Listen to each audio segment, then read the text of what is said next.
thank you for meeting with me. Um, I'm excited to hear more about what it was like founding the Roaring Lion Newcastle and where it came from. Um, so I'm gonna jump just straight in, unless you want to do a little bit of like anything, or I could just jump straight into the questions. Yeah, it's all right. Yeah. Can we have a loud roar like a lion? Roar. You do it much better than me. I feel like I can't do it yet. I'm sure with time you get used to it here, so I'll find it. I'll find it. you find it. Okay. Okay. So, starting off at the origin of everything, many independent presses are born from gaps in the literary world, or maybe like a particular passion or a vision of theirs. What was it that made you think, like, I have to start my own publishing house? Yeah, I think for me at the time it was just the gap I saw was that within the publishing industry we had like a lot of you know black authors. There was just this black authors weren't getting platformed as much as I would have liked, and it was just a general thing within the publishing industry across board in the UK. And I felt, even for me as a writer, so initially when the origin story was that even as a writer, the TRLN was just all about publishing my own books. But after the success started coming, the acclaim started coming, and I felt this has to be bigger than me because, like in life, you get to a point where you've achieved for yourself, and so you start asking yourself questions. So what next? What can I, what other thing can I do? How can I impact the literary community that I'm also a part of? So for me, I think the bigger question was, how can I create something that's bigger than me? How can I? And for me, I think that's legacy because after all the accolades, the awards, the achievements, then what's left? So at the point in time, I just felt I needed to create something that would, outlive me, outlast me, and that was how the idea for the Royal Lion Newcastle was born. That's really cool. I like that you kind of took your own success and were like, how can I help other people to achieve things that I have done? So, moving on from that, so you made the decision, obviously, that you wanted to build something of your own. So, what prompted you to take that next step and like actually make it happen? Like the difference between the vision and the actual practical way of like, oh, this is actually going to happen. Yeah, so the difference between, the ideation stage and just, getting things started for me was because I was already like a part of the industry, like the publishing industry. So it was quite easy for me to like transition from the vision to implementation. And for me, what I knew at that point I needed to have was a team, like a vibrant team that would help to implement the idea because I know that if you want to achieve things, then if you want to go far, you need to work with other people. Like Liverpool fans, like Liverpool, the slogan, you never walk alone. So for me, I felt like I needed like the right, people to work with. And also I needed to assemble, just or, doing the research about this sort of writing that I wanted to publish because obviously being in the UK and, there are local authors here and even the black authors within the city, they're like in the minority. So for me, I felt okay, just to understand what I wanted to do, what I wanted to go on to achieve the dream. So in terms of like turning the vision into reality, just it was just more of like the same process that I had been going through on my own, but just now that it needed to be like on a bigger scale in terms of marketing of the writers, just in terms of just having the different teams in place to ensure that the idea crystallized from just a vision to like a proper publishing press that will serve the purpose it was established for. Okay, thank you. This next one, it was honestly something I was very curious about myself, but so that initial vision ended up becoming the Roaring Lion Newcastle. What was it about Newcastle, like the Northeast, that made it the right place to establish the press? Yeah, so I think in terms of my journey into Newcastle, I came to Newcastle myself in 2016, and I didn't know that Newcastle was going to be this city that would be a significant place in my own literary journey. At the time I came to Newcastle, I came to work, and Newcastle now became this place whereby I was able to achieve all of my dreams within the writing community. I met a lot of amazing writers, amazing people who have now become family to me. So for me, it just had to be Newcastle, and I'm happy also that the company that I had set up now has now, even with the company name, the Roaring Lion Newcastle, it's now like woven into Newcastle itself. It's like it's become an integral part of Newcastle. So for me, Newcastle culturally, in terms of the culture, the people, and even what Newcastle means to me as a writer, the achievement I've had in Newcastle, the success I've had here in Newcastle, my writing journey, it just made a lot of sense to make this place home. As yeah, it just made a lot of sense to make this place home, and yeah, it's been a great success. That's really good to hear because I think as well the Northeast isn't really associated with huge like creative opportunities. So it's nice to hear that you had like a great journey with it and you feel like it's become like an integral part of the Roaring Lion Newcastle. Yeah, it's been. Thank you. So when it comes to building the press, you mentioned earlier about having the right team to do it with. In the early stages, how did you go about assembling a team and turning that idea into a reality? Yeah, I think in the early stages, it wasn't all easy, like starting out privately funded, and it wasn't, and not like I had that deep pocket and all of that. But I think in terms of before I even had the full team, I was initially managing things on my own, and I knew that it wasn't that easy because when you manage things on your own, it will be dependent on your own mood, be dependent on what's going on in your own life and all of that. Are you motivated enough to be able to carry on all of the responsibilities? But for me, I think what I did was I identified people of like minds, people who had similar interests in what I was doing as well, and we formed the main part of the organization, and we started driving the Roaring Lion Newcastle bit by bit, and to what it has become today. So and these were like friends within the literary community who also believed in the vision I had for the Roaring Lion Newcastle. So for me, I think that was the most important thing, like just finding people who shared similar interests to myself and who were able to commit to that vision. And I think we drove on from there, brought on other people to support us, and yeah, so it's been fantastic. And I think even the Royal Lion Newcastle is now like an integral place whereby rising talents even within the UK writing sectors of high performing university students they want to come and get their own experience from us as well. So it shows that we are doing something right. And yeah, so we've grown in leaps and bounds as well from when we started out. And so I think it's been a great success. But I think it's just a testament to being able to assemble the right people, have the right team as well. Yeah, well, you mentioned obviously like it's not easy to obviously like found like an independent press. When you look back on those initial years, what were some of the biggest challenges that you faced, and what do you think they taught you about running the publishing house?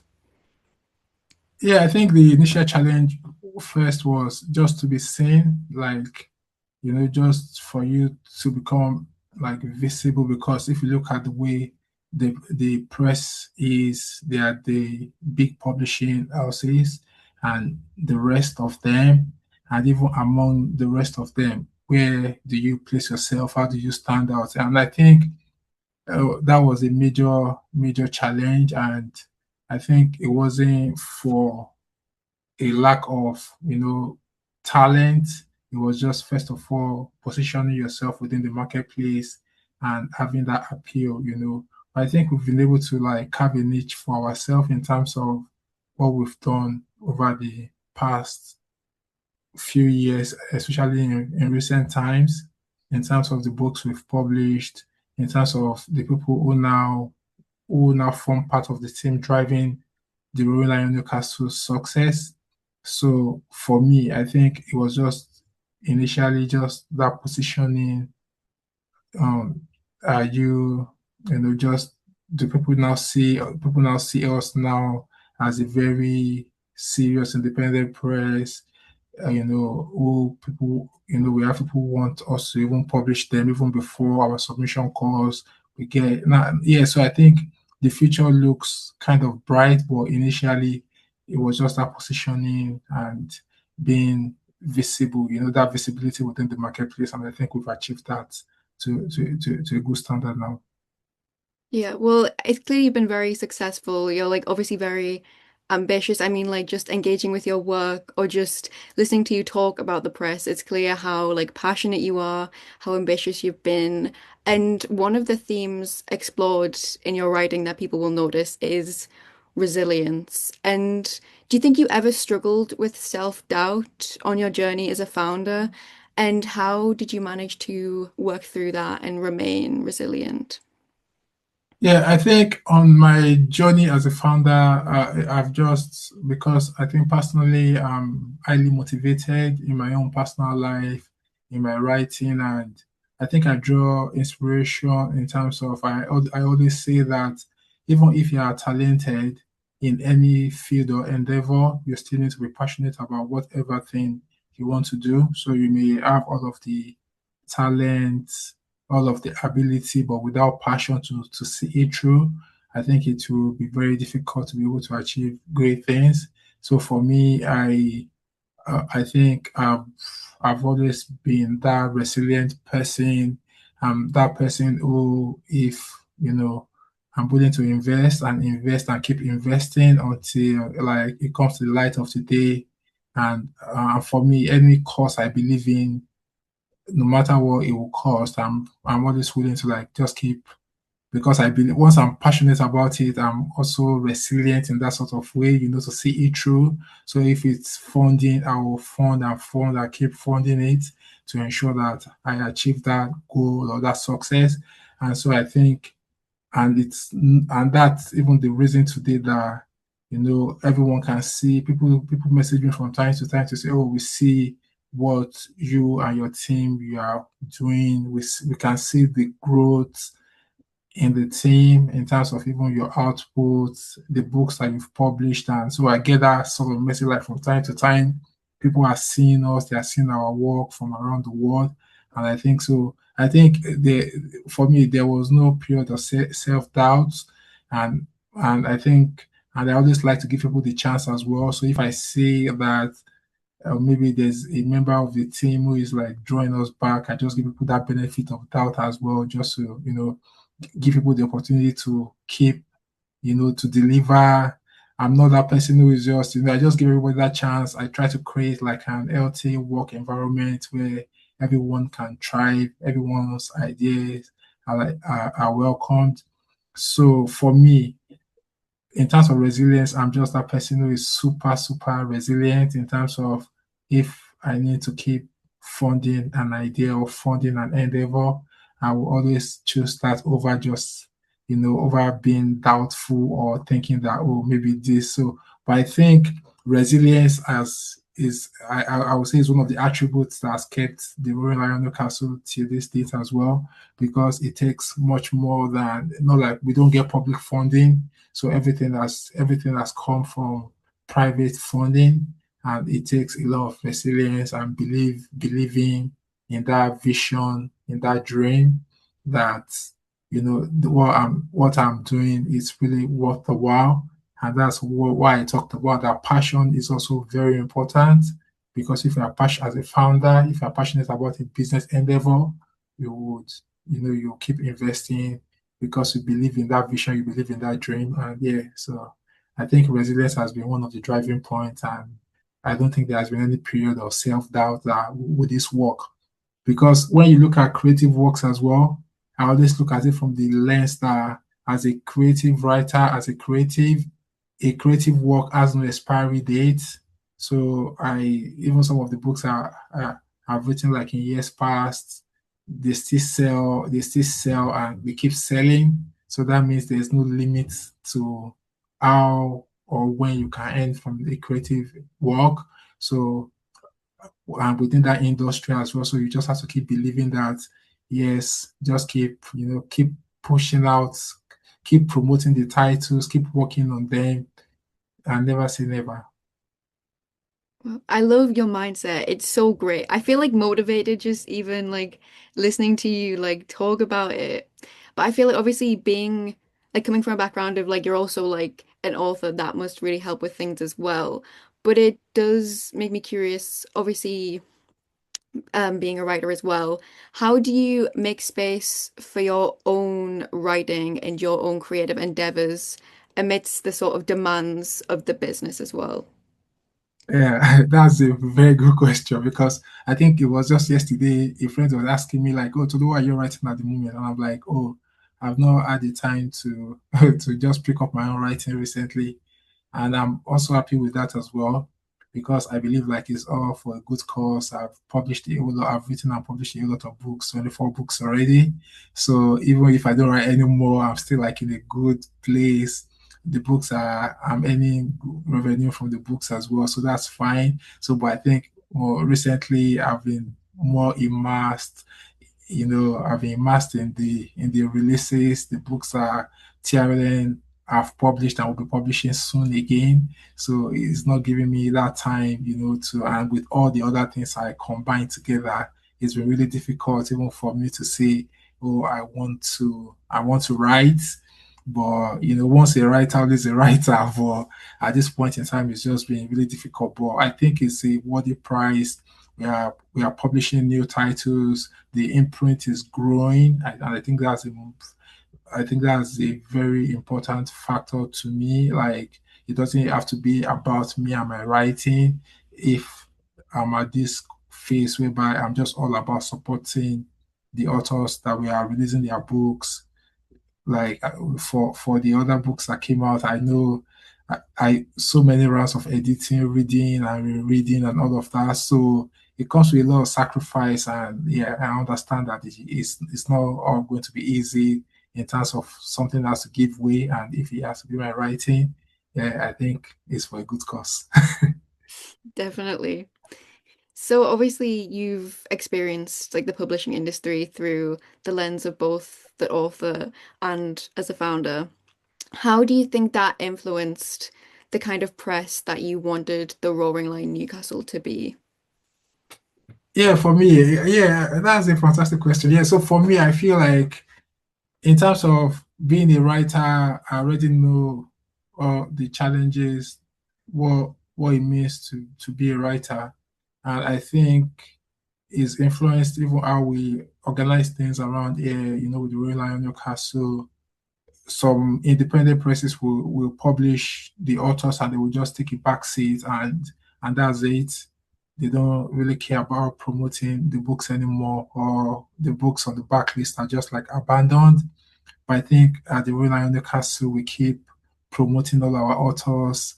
So I think even just being a writer, we give all the writers like all of the visibility that's required, travel across the country, go to book fairs, just ensure. So I think just being a writer, for me, I believe so much in visibility because any product people don't know about, then it becomes really difficult for them to get it. At the Manchester Small Press Fair, people were coming, oh, it's good to know about the Roaring Lion Newcastle, and that's what visibility does for you as well. People who either did not know about the press discovered that there was this press in Newcastle. So, from the standpoint of being an author and knowing that for maybe independent presses. It could be for budget purposes, maybe not having enough funding. They are not able to promote the authors as much as they would like, or maybe they're not even promoting them at all. I think for me personally, I like to promote myself anyways. Yeah. So in terms of anything I do, I just always love that visibility to me is key.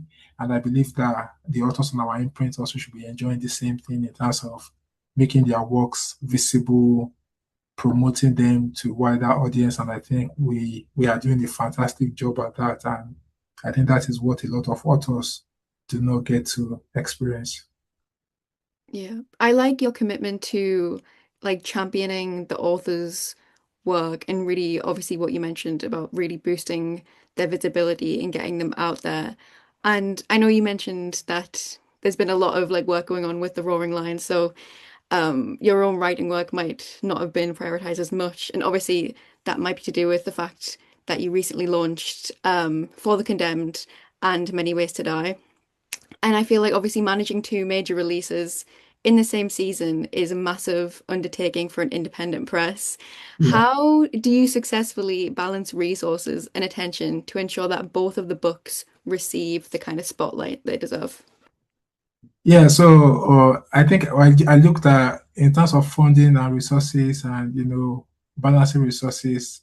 I think it was just a case of giving having equal commitment to both books in terms of excellence, being the driver, ensuring that the whole process was seamless.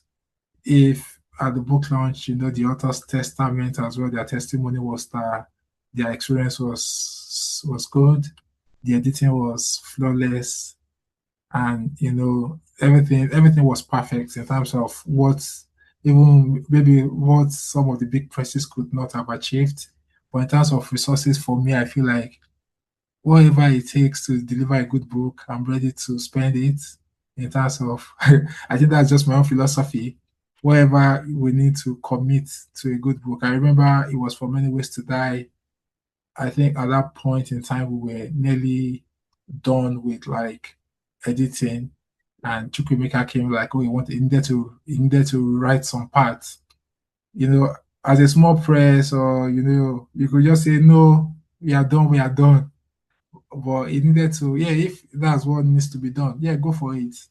So I think I just always have that open mind that whatever it takes, I wouldn't let resources be the limiting factor for us not to release a good book. Or so yeah, so I look at it from the lens that whatever one has to spend to ensure the book comes to the market like ready, and to deliver a good book, editing process perfect, proofreading perfect, everything perfect. So I think that's my commitment to ensure that every title we release at TRLN is a book that readers will say, oh yeah, that was really hard for me to put down, like a really good book. Yeah. So yeah. Well, I mean, it was obviously successful. I mean, everything went great. The books launched. They had a great launch event as well. I know obviously you've been very successful over the years, so people might look to you for advice. Do you think, is there an aspect of starting and running a publishing house that nobody really can prepare you for? Yeah, for me, I would say just have a great team. Like, or like if you want to start, like, people may be watching and say, oh, I have this idea to start like a publishing press. For me, I would say first, which is always an admonition I give for anyone who has this idea to start anything. I always say start anyhow first. Yeah, that's good. But with the success we've achieved at the Roaring Lion Newcastle, I would say the team also is quite integral. One has to, have that team. And also what no one prepares you for. The market is ever changing, the market is dynamic. And I would also say that don't ever give up on a book. Like I mentioned earlier, like anything that has to do with creativity, for me as a person, my philosophy is that you cannot give up on a creative endeavor or on a book and say, oh, this book is not a good book or it's not a great book because it could be a decade later, it could be many years after the book's release. Anything can, just change that course, and maybe a book that didn't start out as a bestseller, maybe down the line. So for me, I feel like the market is changing, the market is dynamic, and there's no like at the Royal Lion Newcastle, we say we publish work that disrupts, that questions and refuses the quiet. So there's no black and white approach to say, oh, this is the book that's going to sell, or you're going to break even on, or you're going to make a profit on. But for us, we like to publish books that challenges the status quo, that disrupts, that questions, that refuses the quiet. And I think that's a philosophy that we stand by as well at the Roaring Lion Newcastle. So, but if you have a dream to start, why not just start and see what happens? But yeah, you need a great team to bring the vision to life, and I think for me, with the quality of the team that I work with, I'm super proud, and I know that the Royal Lion Newcastle better days are definitely ahead for us. Thank you so much. So I will have one final question, which will be nice to have a little bit of like reflection. If you could go back and speak to the version of yourself at the start of this journey of founding the Roaring Lion Newcastle, what advice would you give to him? You should have taken this thing seriously earlier than you did. Yeah, we should have. Yeah, maybe by now we will be rubbing shoulders with the biggest in the industry. Yeah, so I think it was more of like, yeah, just I think just having that motion early enough would have been really good. Like not waiting to like later down the line to like just make everything come together. So yeah, so I say, yeah, yo, bro, you should have taken this seriously, like, yeah, early on. Yeah, so I think that's the address I was giving to that version of myself. But yeah, but I think the vision is all coming together now. It's all perfect timing. We are open to, we have major expansion plans in the works, and we are also hoping that we are able to expand the team. We are able to like, yeah, just we are ambitious in all that we are doing, and we are hoping that yeah, we are hoping that the years ahead will be very good for the Royal Lion Newcastle. Okay, so the message is if you have a vision, an idea, some kind of creative endeavor, if you want to do it, don't wait, just do it. Just do it. Just do it. Just do it. Yeah, yeah. Just do it. Start anyhow. Don't wait for perfect conditions, or you want to be like, you don't have to be like anybody else. Just start with what you have. And I feel like even with the titles we've published at the event I've been to, we've had people just coming to us and buying our books on the merit of our titles, like, and that gives me like tremendous joy as well. That we don't sell our books through like any sort of gimmicks. We just sell them based off on the quality of the books. And yeah, so if you have this idea, this vision to do anything, to start a press, to start any idea, yeah, just do it, just start, and we hope in the hope that it will be a roaring success, like the Roaring Lion Newcastle. Definitely. Right. Well, thank you very much for answering my questions. Thank you. Now let's try a second attempt at the roar. Let's see how that will Oh, go. I don't know if I have it in me. I don't know if I have it. Can we have a loud roar like a lion? Roar. Oh, I'll get Roar. there. I'll get there. I'll get there. You'll get there, definitely, definitely. Thank you so much. I appreciate that. Thank you.